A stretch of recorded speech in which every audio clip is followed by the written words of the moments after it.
वय वर्ष 8 ते वय वर्ष 70-80 पर्यंत, म्हणजे त्या पुढे वयाची अट नाहीये.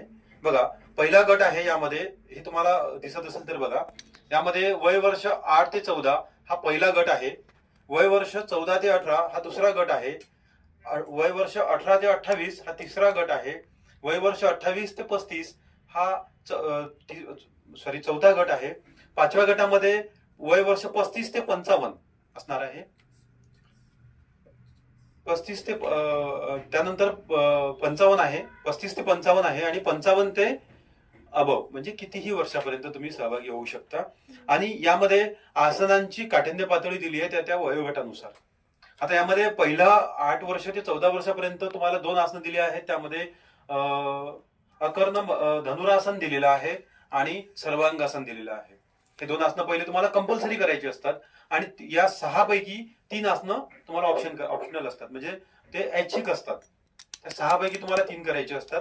आणि हे माहिती पत्रक, हा सिलेबस आपण ऑनलाईन पण दिलेला आहे, त्यानंतर माहिती पत्रकांमध्ये पण आहे, आणि कॉल करून जर आपण विचारलं तर हे तुम्हाला माहिती मिळेल, ऑनलाईन सगळी माहिती मिळेल. आणि जर आपापल्या शाळांमध्ये पण ही माहिती उपलब्ध केलेली आहे आम्ही, म्हणजे गावातील, तालुक्यातील, जिल्ह्यातील सर्व शाळांमध्ये ही माहिती आपण उपलब्ध केलेली आहे. तुम्ही तुमच्या स्पोर्ट टीचरकडे, म्हणजे जे क्रीडा शिक्षक आहेत त्यांच्याकडे जाऊन तुम्ही माहिती घेऊ शकता. यामध्ये दुसरा गट आहे 14 ते 18. आता 2 कंपल्सरी आहेत, त्यामध्ये हनुमानासन आणि पार्श्व धनुरासन अशा आसनं यामध्ये ऑप्शनल असतील, म्हणजे ते कंपल्सरी करावंच लागतात.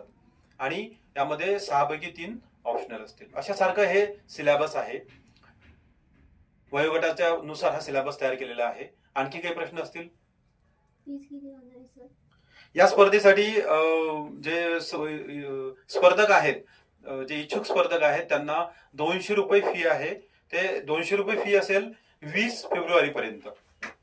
आणि 20 फेब्रुवारीच्या नंतर जर कोणी प्रवेश घ्यायची तयारी असेल तर त्यांना 250 रुपये फी भरावं लागेल. आणि त्यानंतर ही फी भरून तुम्ही हे यामध्ये अकाउंट डिटेल्स वगैरे दिलेले आहेत, त्या अकाउंट डिटेल्स वरच ते, म्हणजे त्या अकाउंट नंबरवरच ते पैसे पाठवायचे आहेत. आणि ऑनलाईन फॉर्म पण भरता येतो, ऑफलाईन फॉर्म पण भरता येतो. दोन्ही फॉर्म उपलब्ध केलेले आहेत. ऑनलाईन भरायचं असेल तर लिंक तुम्हाला मिळेल, आणि ऑफलाईन भरायचं असेल तर कॉलेजला येऊन, हॉस्पिटलला, स्पर्धेच्या स्थळी येऊन पण तुम्ही फॉर्म भरू शकता. अशी सगळी सुविधा उपलब्ध केलेली आहे.